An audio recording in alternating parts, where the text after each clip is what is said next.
সবার প্রথমে আপনাদের সবাইকে এখন এই ভিডিওটিতে একটি লাইক করে দিতে হবে এবং নিচে থাকা লাল কালারের সাবস্ক্রাইব বাটন থেকে সবাইকে সাবস্ক্রাইব করে সাদা করতে হবে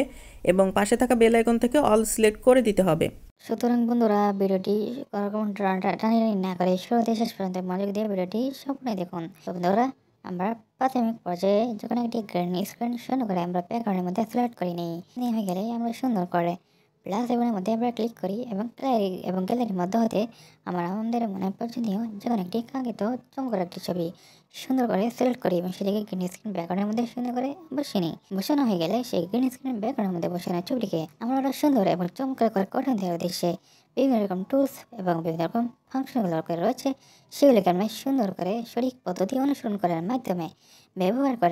সেগুলিকে সুন্দর করে আমরা এডিটিং ও কাস্টমাইজেশনগুলো করে নিয়ে হয়ে গেলে প্রথম ছবিটির অপর পাশে প্রথম ছবিটির মধ্যে একই রকম আরেকটি ছবি বসে সেই ছবিটিকে প্রথম ছবিটির মধ্যে সুন্দর করে এডিটিং কাস্টমাইজেশনগুলো করে গ্যালারিতে সুন্দর করে ছবিগুলোকে আমরা সেভ করি। তাই গেলাম কাঙ্ক্ষিত সুন্দর গ্রিন স্ক্রিন এডিটিং।